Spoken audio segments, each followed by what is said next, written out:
La dette publique a bien évidemment considérablement augmenté avec l'épidémie.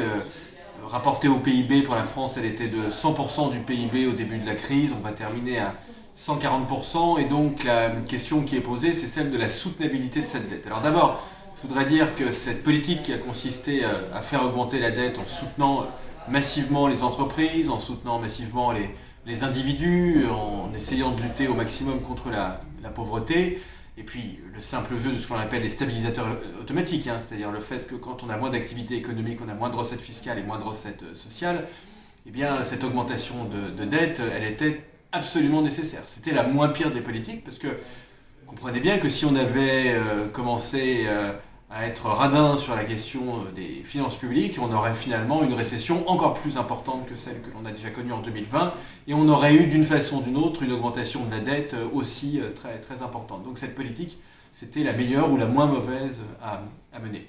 Est-ce que l'endettement est insoutenable à un point où il compromettrait nos capacités futures à récupérer de l'argent public sur les marchés financiers et à investir? En réalité, je ne crois pas. Parce que dans notre malheur, on a une chance, c'est que cette crise, elle est intervenue dans un contexte où les taux d'intérêt de long terme, c'est-à-dire les taux d'intérêt auxquels les États, et en particulier l'État français, empruntent, ces taux d'intérêt de long terme sont à des niveaux extrêmement bas, parce que l'épargne dans le monde est très abondante. Alors c'est un tout petit peu moins vrai aujourd'hui que ça ne l'était au début de la crise, notamment depuis que le nouveau président américain Joe Biden a annoncé un plan de sortie de crise du Covid très important, de l'ordre de quasiment 2000 milliards de dollars, qui va beaucoup solliciter l'épargne mondiale. Mais on reste quand même sur des taux d'intérêt qui certes sont un tout petit peu plus importants qu'au début de la crise, mais qui restent extrêmement bas. Et l'arithmétique de la dette, c'est assez simple, hein. Une dette, elle est soutenable à partir du moment où le taux d'intérêt, qui détermine en fait le service de la dette, bien, tant que ce taux d'intérêt reste inférieur à la somme de la croissance et de l'inflation, la dette, elle reste soutenable. Et donc, on n'a pas besoin de l'annuler, on n'a pas besoin de la restructurer. Il faut bien comprendre que si on décidait de ne pas rembourser une partie de notre dette, eh bien, on créerait une défiance importante sur les marchés financiers. Et c'est peut-être là qu'on aurait des problèmes. On dégraderait la qualité de la signature de la France. Et c'est sans doute là qu'on aurait des problèmes. Donc, si vous m'avez bien suivi, l'enjeu, c'est d'avoir une croissance nominale, hein, c'est-à-dire inflation plus croissance du PIB, toujours supérieure au taux d'intérêt.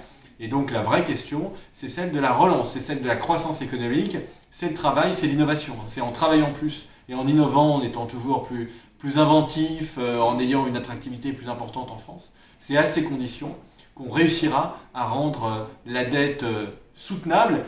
Et cette dette, elle nous aura peut-être même servi en plus à faire des investissements qui seront bons, parce qu'aujourd'hui on investit dans la santé, on investit dans la transition énergétique. Tout ça, ce sont de bons investissements dont on pourra tirer les bénéfices à l'avenir. Donc à ce stade, on surveille de très près cette question des finances publiques, bien évidemment, mais je ne crois pas du tout nécessaire de recourir à des annulations de dettes. Je pense qu'on peut porter notre dette durablement à partir du moment où on est capable de générer de la croissance économique.